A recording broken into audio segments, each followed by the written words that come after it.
Have you ever been at crossroads where you have to choose between success and happiness? Today's guest assures us that life of our dreams should not come at an unsustainable price.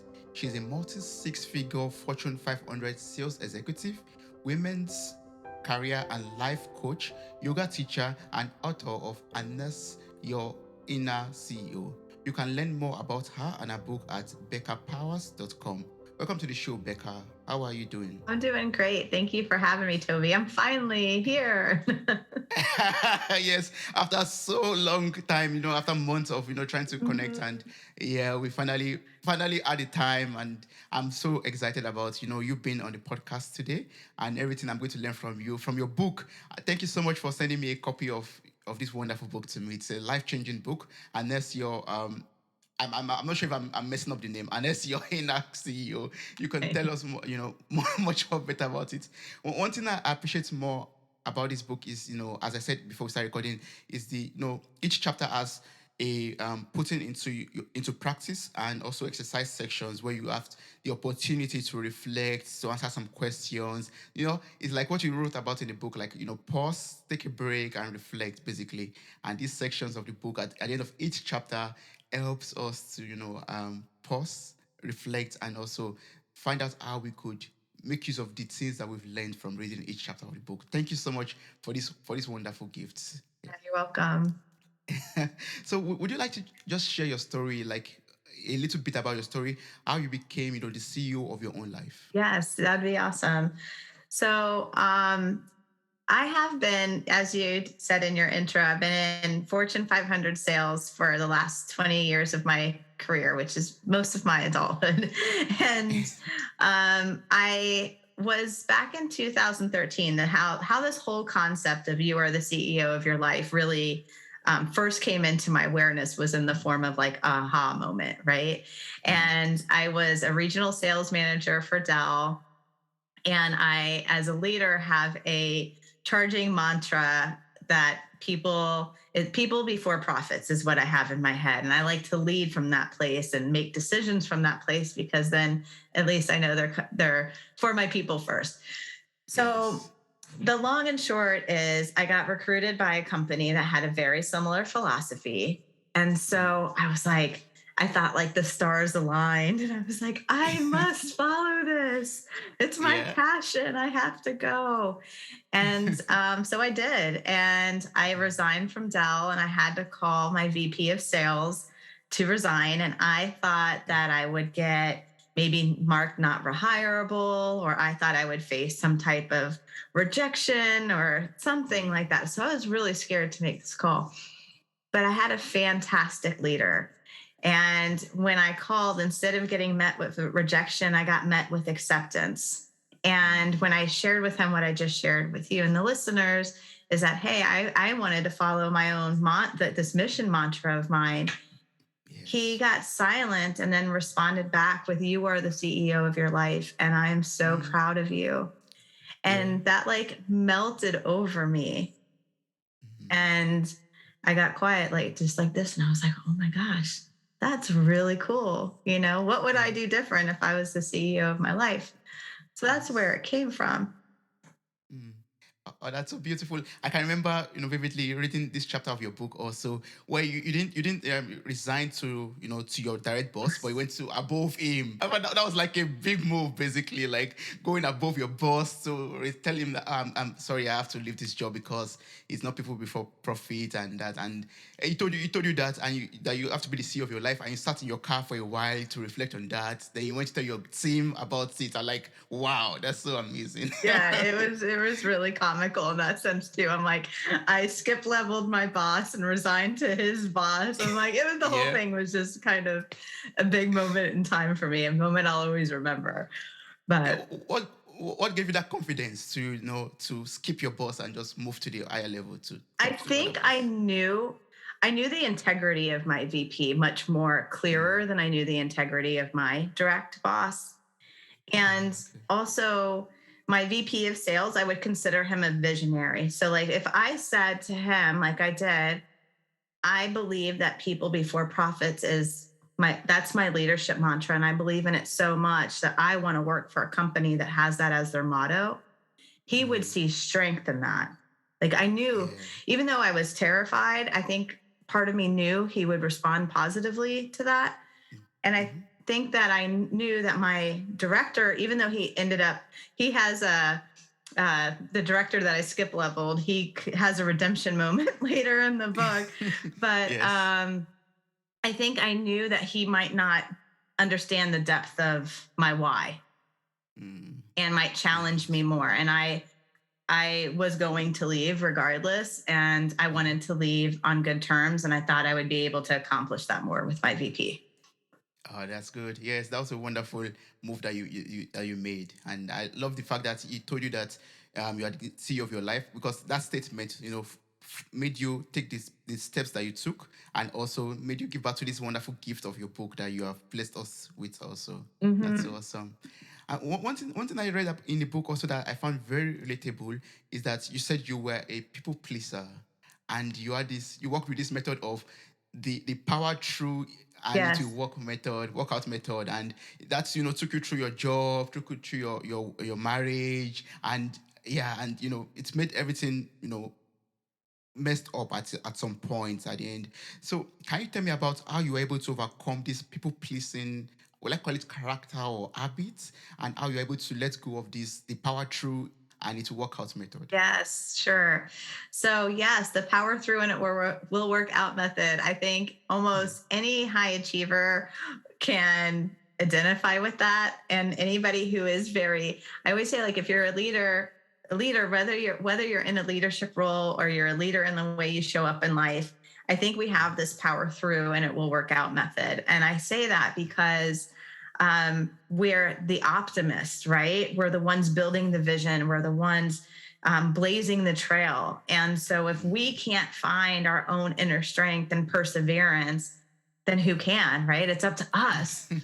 And so, That's true. and so that is where I got tangled up because I thought I was blazing a trail, right? And so Yeah. I powered through. I went to this new job. Just to give some context to the listeners, I went to this new job and I was very excited. It did align with my leadership mantra.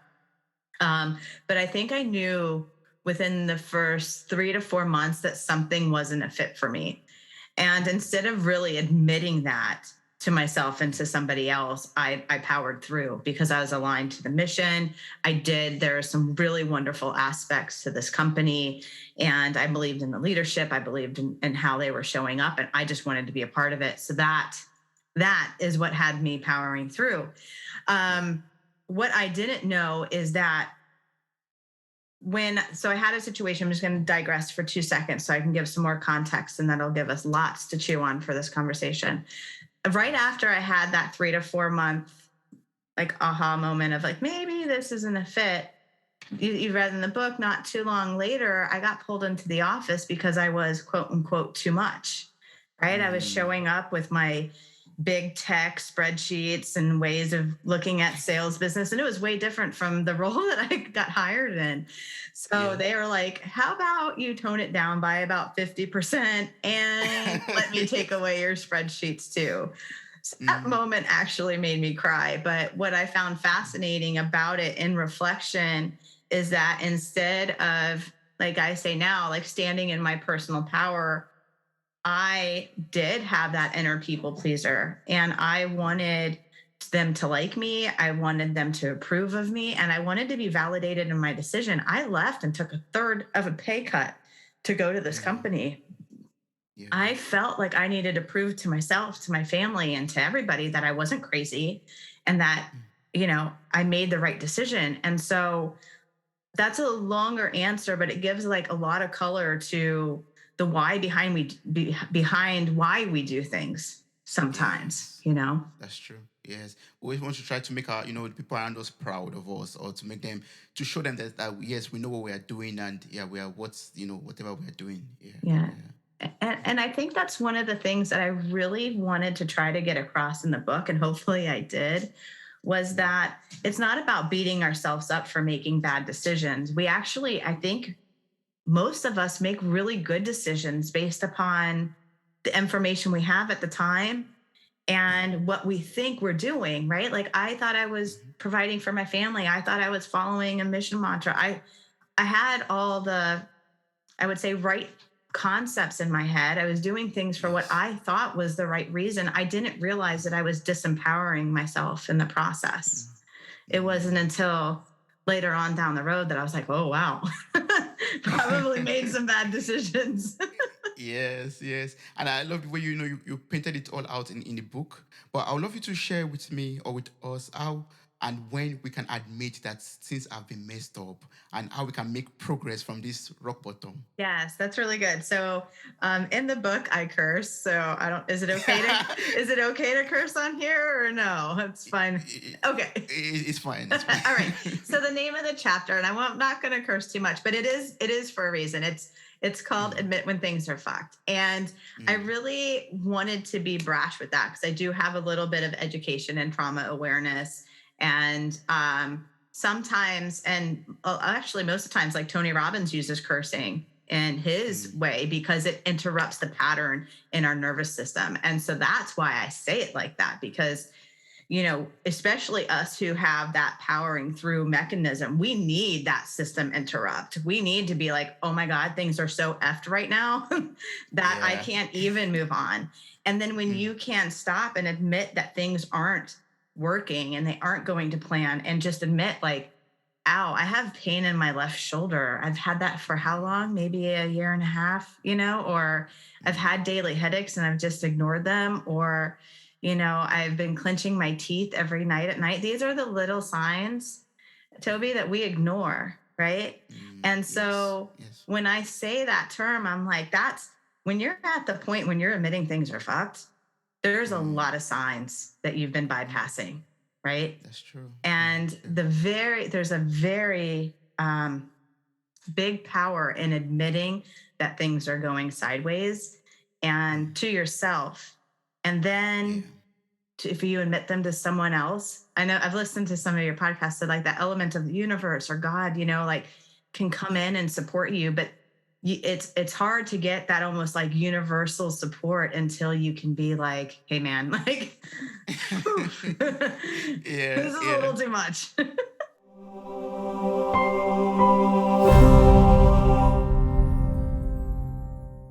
Hi, friend. Are you enjoying this episode? We would love to hear from you. Kindly send us a feedback. Are you following us on Spotify, Apple Podcasts, Google Podcasts, maybe on YouTube and other podcast platforms? Are you following us on Instagram, on Twitter, on Facebook? We would love to connect with you on all platforms. Links and further details are available in the show notes of this episode. Thank you.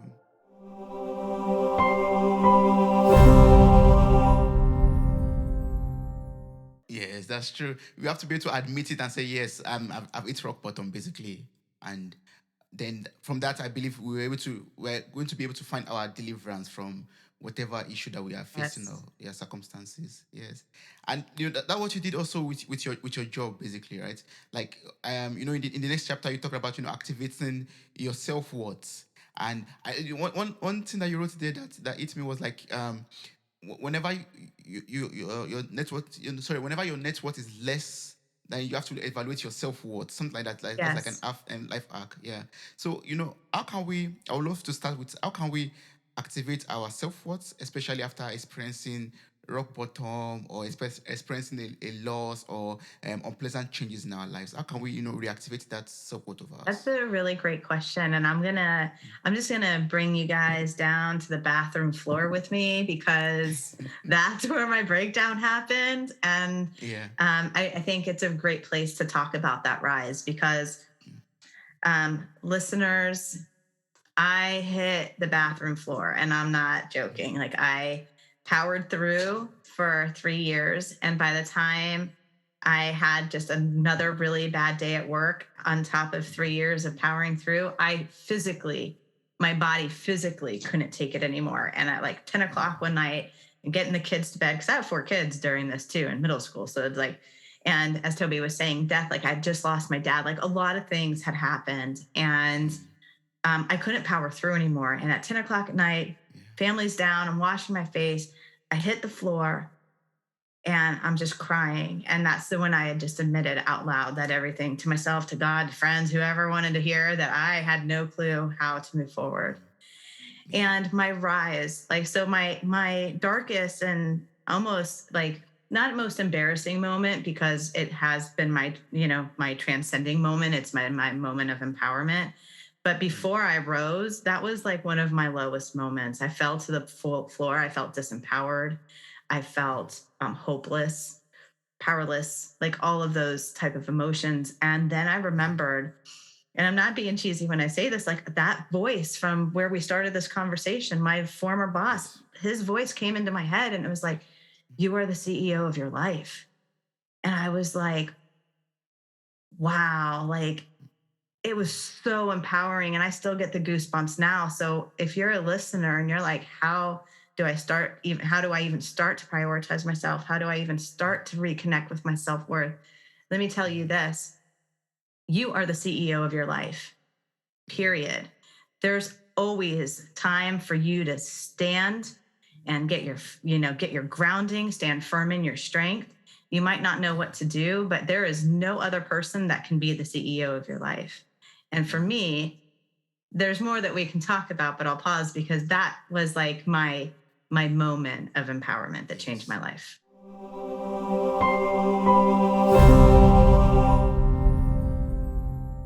I know you talked about this magic carpet ride that changed your whole life. I would love to hear that story. I would love you to share this story with me and the listeners. Yes. So during I got certified as a Kundalini yoga teacher. Yeah. And I did it during this period, after I was starting, in hindsight, to feel the, I guess, side effects of burnout, exhaustion, and stuff like that. One of Mm. my team, one I was leading a team, and one of the girls on my team, she came and she left this yoga teacher training packet on my Yeah. desk and suggested that, like, hey, you should do this teacher training. And at Yeah. first when I saw it, I was a little dismissal, but I love signs from the universe and stuff like that. So I was like, okay. And the next thing you know, I'm doing Kundalini yoga as Yeah.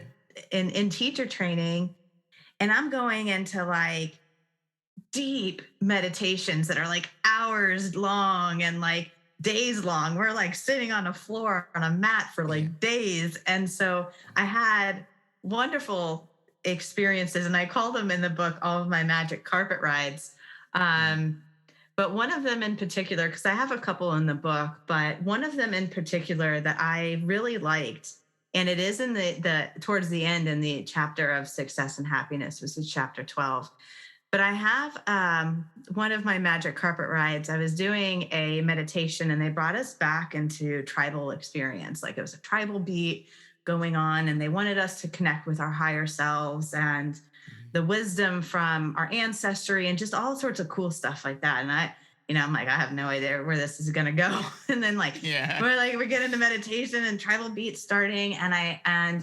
I found myself back in like an Aborigine type of setting where, I was a hunter, as huntress, so as a woman, but I was almost Mm. like a priestess in a tribal Yeah. community, had short black hair and just like beautiful cocoa skin and like paint on my Mm. face. But there were so many things about that magic carpet ride that was powerful. But one of the things that I think I like to talk about a lot, and I don't know if you read this part, but all the bracelets. Ah, yeah, yeah, Yeah. yeah. And so in this Yeah. tribal experience that I'm Mm. having, I had two things that happened. One is I came into contact with the essence of the woman that I was being portrayed in this visualization during the meditation. Yeah. And there was bracelets all up and down my arms. And then as I look around at my tribal community, everyone had like bracelets, the men and the women. And what the bracelets symbolized is our strengths, not our Mm. weaknesses. So they Yeah. were a way of communicating by vision what people were like. I get tears thinking about that because, like, we spend so much time in this society hiding and packaging our strengths. Thousands of years ago, or whenever this experience was, we displayed them so that you could see visually from across a field what I Mm. might be able to help you with. Like, could you imagine? Yes. if we were Yeah. like that today. And that was so awesome, man. Yeah. So Yes, that was that's true. just one of my magic carpet rides. That was deep. Yes. Yeah, it's very, very deep. I will encourage, people to get the book. It's available online, and more information can be found on beccapower.com. And you can read more about the magic carpet ride that changed Becca's life, and also other stories. There are a lot of stories that, yeah, like even up until now, as in you didn't go into depth of them like you went in the book. Also, I would encourage everyone out there to just get a copy of the book and just read it and Thank you. get some life-changing experiences, basically. Yeah. And one thing, apart from this, this visualization that you talked about, you gave, like, I think 5 steps, or you gave this ladder of The ladder of self-worth, self-worth basically. is very Yeah. important. Yes. Yes. When I read this, I was like, yes, I mean, Becca must explain this to me. Yeah. Can you please explain this Yes. ladder? I would love to. And I think it ties in really nice to the past two stories that I shared about the bathroom floor and even the bracelets. Yeah. Because the ladder of self worth looks like this. If I take you back to my bathroom floor moment, I think Yeah. it's pretty easy to see that on the ladder of self worth, I was probably at the bottom, right? Yeah. Yes. And so there's 5 rungs. So first I'll explain the rungs, and then I'll talk a little bit more about, if you're listening, where you might be and maybe how to identify that and how to climb up the ladder. But Yeah. there's 5 rungs, and I'm going to start at the bottom. So, and I'm going to start at what my ladder looked like so you can visually see how a ladder's probably not supposed to look. And then we'll talk about what the ladder should look like. So, Yes. sitting where I was on the bathroom floor looking up, my ladder looked like this. Out of the 5 rungs of priority, my myself, me as Becca was at the bottom, right? Mm. Then I had like other people, my commitments, soccer practice, all those things. Yeah. Then I had the universe, God, whatever label you want to put on that, then my family, and then work, like work, Mm. beliefs, money, like all of that stuff. What definitely had number one. And a lot of Yeah. us, regardless if you're starting to think now, where would I be? I think it's really common to get maybe your job as a number one priority or money because you're trying to provide. Not all the times when we have things up above us in priority, again, does it come from a bad place. So if you're listening to this and you're like, God, that's me, don't feel bad about it. Like we all are chasing our dreams, providing for families, doing what we think is the next best thing. But what I Yes. can tell you is that if you're not up on the priority list, which I'll explain what a healthy ladder looks like in a second, you're going to end up on the bathroom floor. And I don't want to see anybody on the bathroom floor. My Yeah. mission is like, hey, you are the CEO of your life. And actually, you deserve a corner office and an executive chair. You don't ever need the bathroom floor. So that's like That's true. why I'm here. But Yes. so Toby, to your point, what does a healthy ladder look like? Mm.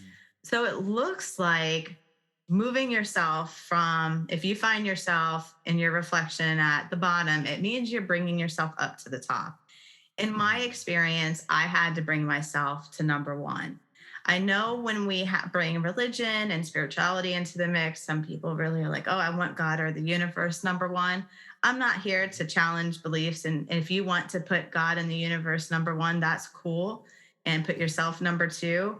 But for me, even in my makeup, if I have God and the universe above myself, I'm still in somewhat of a sacrifice mode.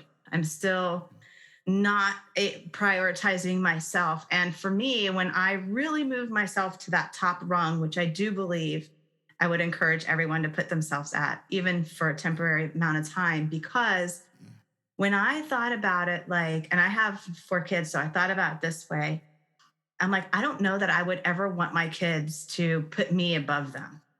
You Mm. know, I don't know Yeah. that I would ever want my kids to be sacrificing themselves for me. Like, no, mom, I'm not going to go to college so I can stay home and take care of you. No, man, I want my kids out thriving. I want to support them. And when I thought about it from that perspective, I was like, wow, what if instead of me serving God, which I do, or the universe, I'm like, what if I allowed the universe to serve me? Right. And Ah. to bring Yeah. me up and hold me, and I could be like, hey, let's go, like this is what we're doing. And so it was a little bit flip of perception, but I needed to be Mm. held.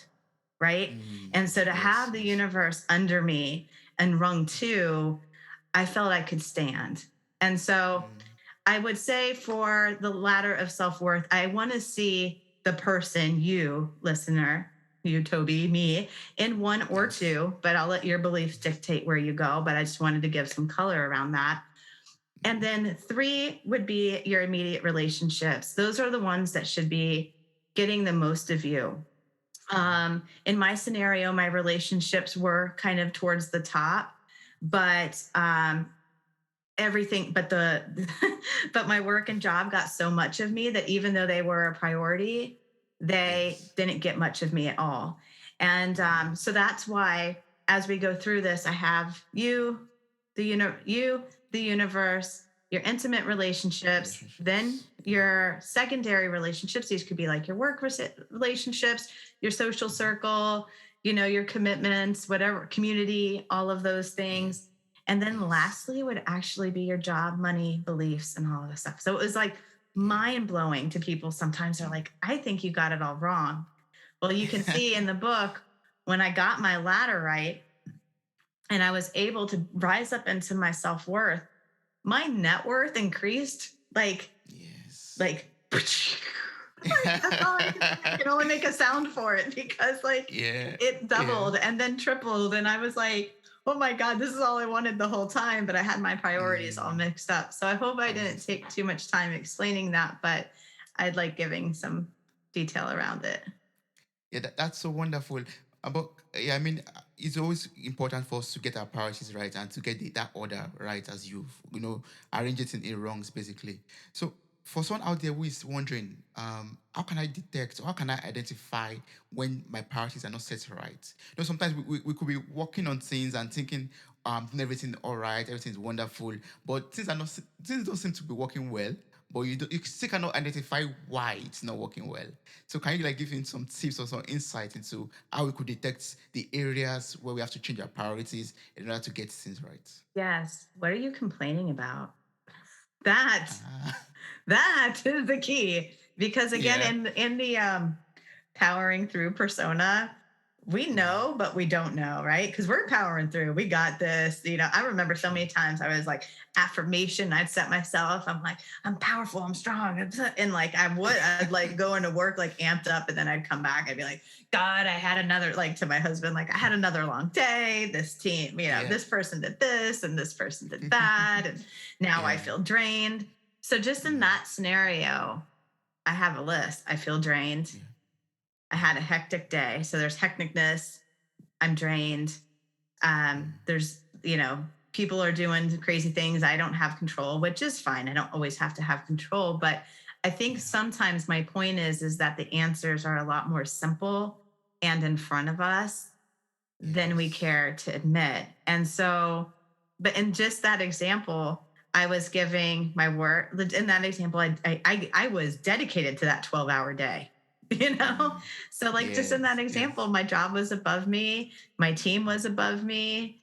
Then I get home and I'm telling my husband how crazy and horrible everything was, and then I'm like, oh, but I got to cook you guys dinner, which was fine. But like, yeah. Yeah. you know, to answer your question, I think the answer is a little bit more um, right in front of us if we gave Mm. ourselves an honest self assessment, which is where I start the book too. Yes, that's true. Yes, yes, that's very true. Like a lot of things that we overlook because of this our power through and to workout methods, and those are the things we are supposed to go back and reassess basically to get an healthy perspective on life basically. Mm, Yes, yes. And this the life arc I was referring to earlier was, you wrote that if your net worth is low, you may want to evaluate your self-worth. yes, I read sir. this and I was like, wow. And you wrote about, your net worth at that moment and how you increased it also.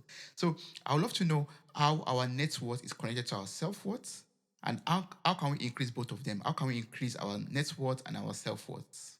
That's You can do that by prioritizing yourself. Let me tell you this. So, Mm, in that situation, I've already in the storytelling said that I took a third of my pay cut, right? yes. Took a third pay cut to go to this company. Mm. Boom, self worth already impacted, net worth impacted in one Yes. swoop, in one decision. It was like, and then all that disempowerment caused more financial stress, more of this. So I want to kind of bring into that, like, that feeling of when it isn't working out, because I think a lot of people can identify with that. You're paycheck to paycheck, you're wondering where things are going to come from, and so you're afraid to make decisions because you're like, I can't leave this job because I need to pay the bills. And so, but every time we compromise ourselves, we're impacting our self-worth, and every time we Mm, impact our self-worth, we're compromising our net worth, right? that's true. Yeah. And Yeah. so that it was in my rise from the bathroom floor that I realized that how much the two had a correlation. And so I want to give you the opposite example now. Mm, We had talked about admitting when things are fucked and then calling a friend and all of that.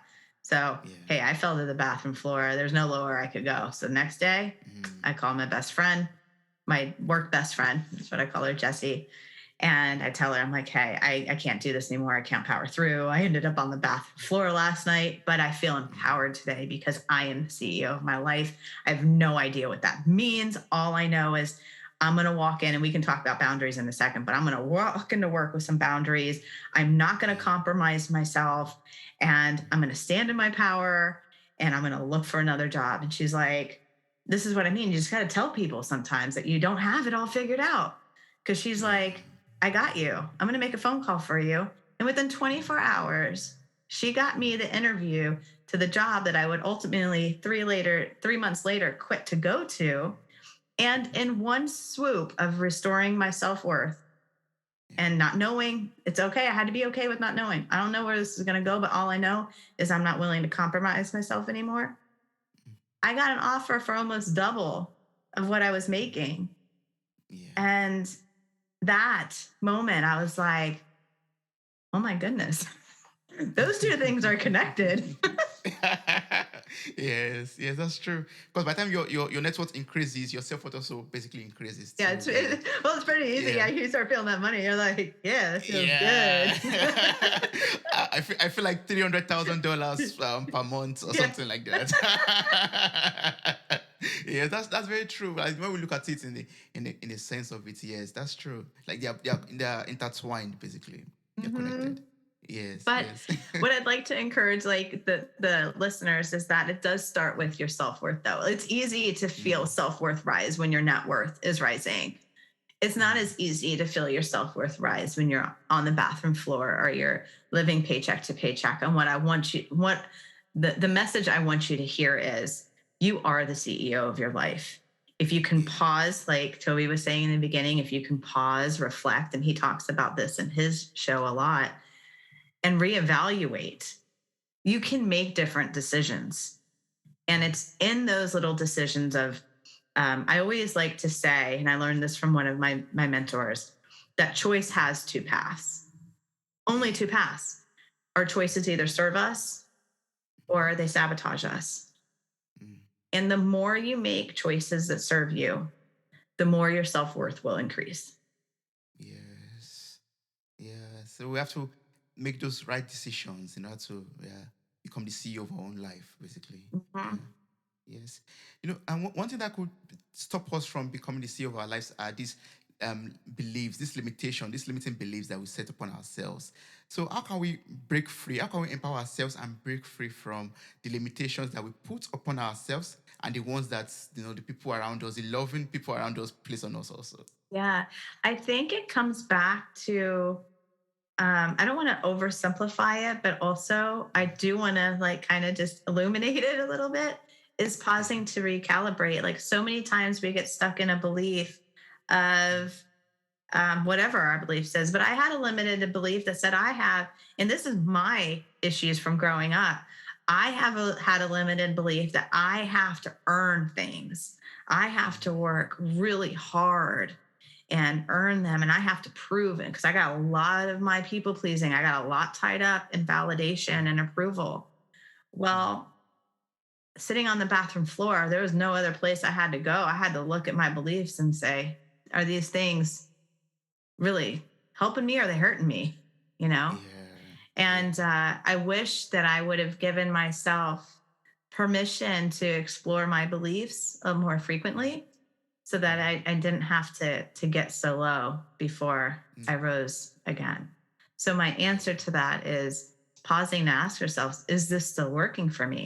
Like, Mm, is it supporting me or are these beliefs hurting me? Because yeah. beliefs can be changed.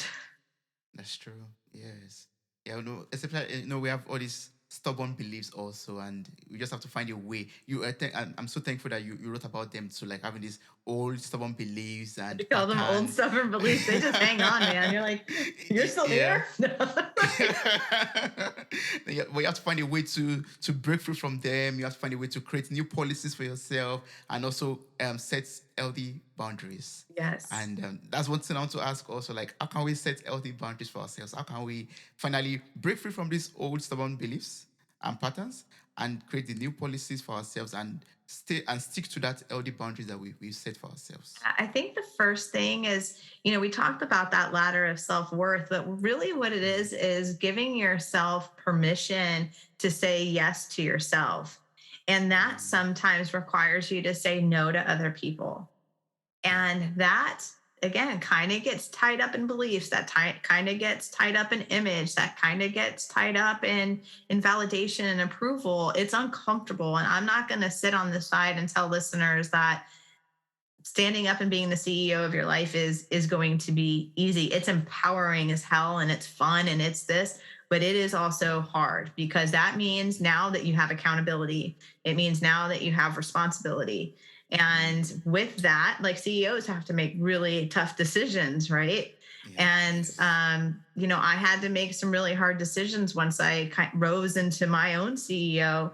That Mm, saying yes to attending every meeting, saying yes to being project lead, saying yes to being team mom. mm, Too many yeses meant I had no time for myself. I had no space for myself. I had no hobbies. I had no nothing. So, kind of in that space of creating new policies for yourself and putting in one big boundary, one big bad yeah. boundary is giving yourself permission to say no to other people, places, and things so that you can Mm. start saying yes to yourself. And that is like one tip that I would recommend the listeners to try. Yes, and I believe in the pattern that you shared already, or in the ladder method that you shared already. Like whenever you place yourself on top, you won't be overwhelmed by the all the things you will have placed above you. Basically, you won't be overwhelmed by your work, by the relationships. But by the time you place yourself on top, you are able to pull other things up with you, basically, and that Yes. way, Oh, I get the yes, goosebumps as you say that, Toby, but that's absolutely right. yeah. Everything supports you. It's incredible to be able to have such a 180-degree turnaround.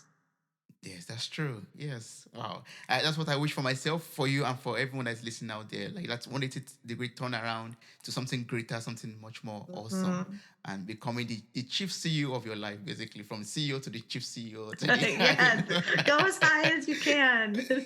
Exactly. Yes. One thing that that stuck with me also in your book is in chapter 8, where you talked about the power of and. Ooh, that's one of my favorite Wow, conversations. that's so awesome. Uh-huh. Yeah. Yep. So can you, I would love you to tell me what the power of and is. How can we replace us with and? Yeah. So replacing or with and. This was Yeah. another thing that was almost as a severe aha in my life as you are the CEO of your life Mm, because I was working, I mentioned, as a Fortune 500 sales leader.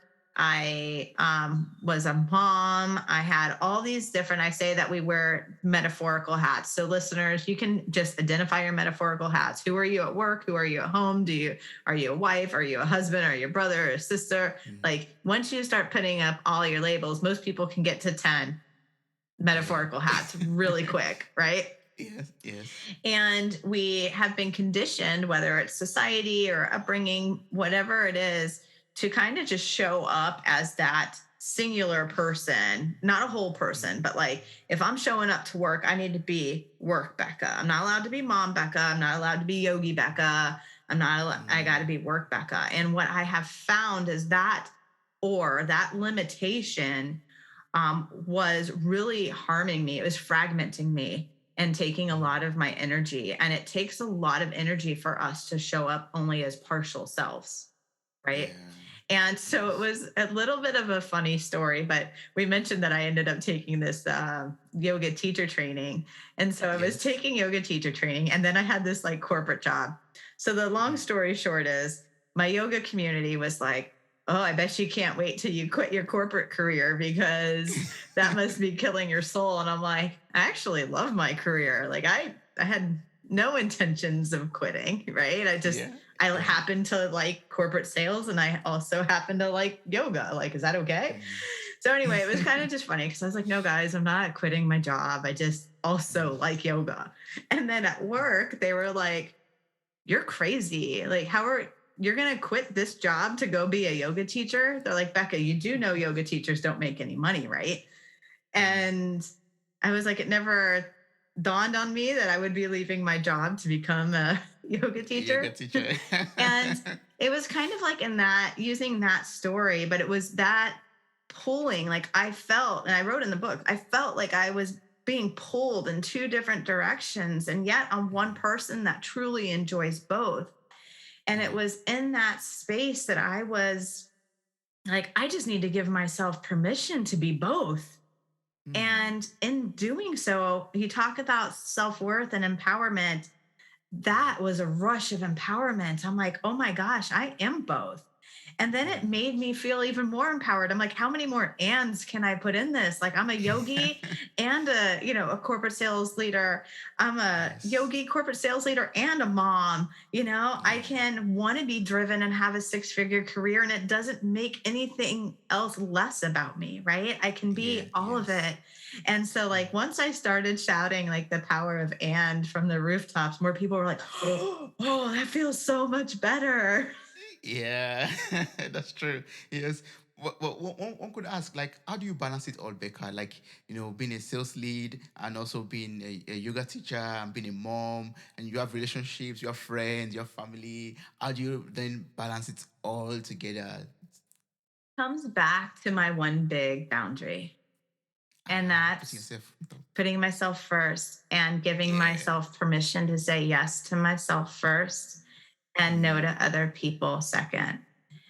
And Yes. it's all in there because I get to, like, that's like my saying, I get to have it all without sacrificing it all. Because, Mm. Mm. and it does mean, and this is what I like to say to listeners, it does mean that I missed out on things. Don't get me Mm. wrong.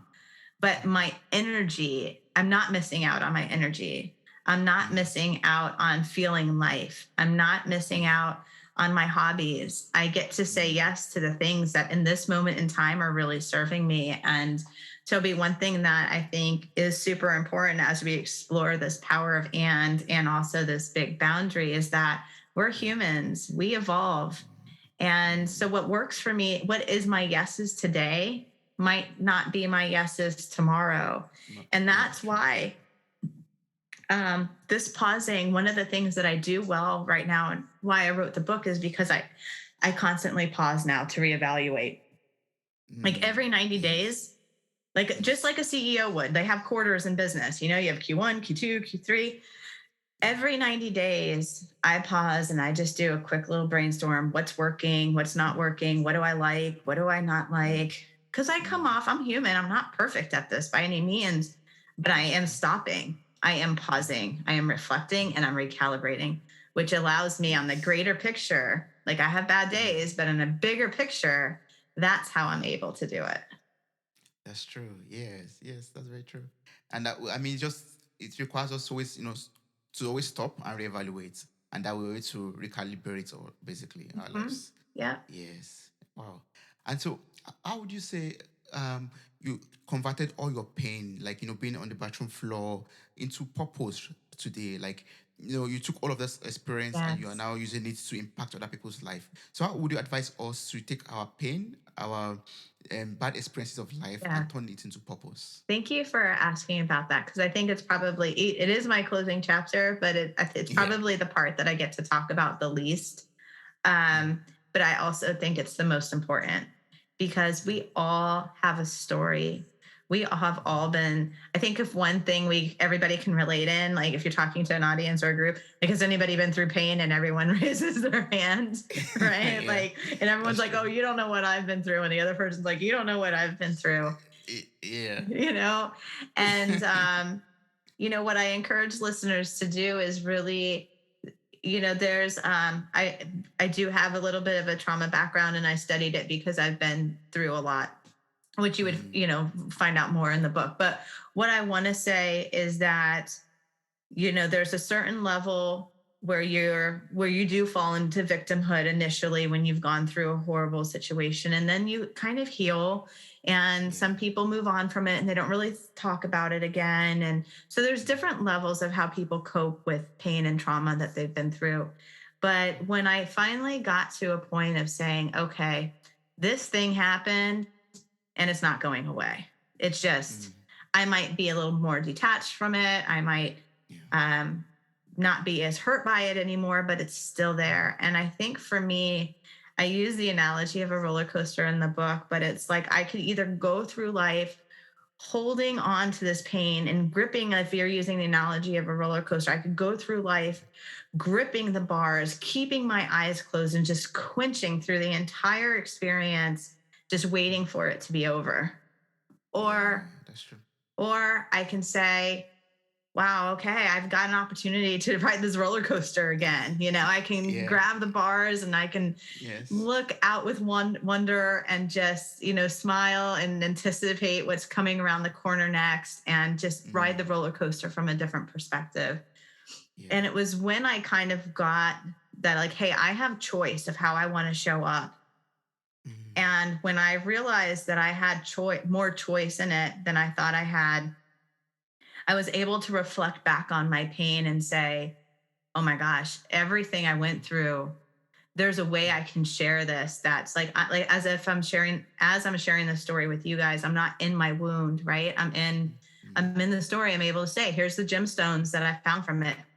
And yes. here's how you might be able to apply them to your life. And that Mm, is really where I think all of us have gemstones. All of yes. us have gemstones from our pain that we can say, this is how we turned ourselves around. And, Mm, here's, how you might be able to take whatever lessons from what I've learned and apply them to your own life. yes. And that's how, for me, you start turning your pain to purpose. Mm, And then from this place of purpose, like you're in your purpose now, you're helping people, you're in with your podcast. And like when you're able to kind of transform that story, and then you hear a listener write into you and say, oh, thank you for making that episode on that topic, I really needed that. Or someone mm, writes me, like I had my first person that I don't know at all email me and said, I needed your book. I was yeah. getting bullied at work and I have so much more to offer. I was becoming disempowered, and now they're interviewing and getting an offer that was way above what they were getting at their current employer, and Yes. they're being seen for their value and their worth. Like Mm, that's it, you know, yes. that's That's true. it. And so, Yes. longer answer, but so important. Like everyone's Yes. pain has purpose, even if you Mm, don't think it does. yes. I love that answer. That's so wonderful. Like not allowing those pain or bad experiences of life to pull you down, but you should use it as a stepping stone in order to climb up that ladder and placing yourself first and increasing your self-worth, increasing your net worth also, and basically empowering yourself to become the CEO of your own life, basically.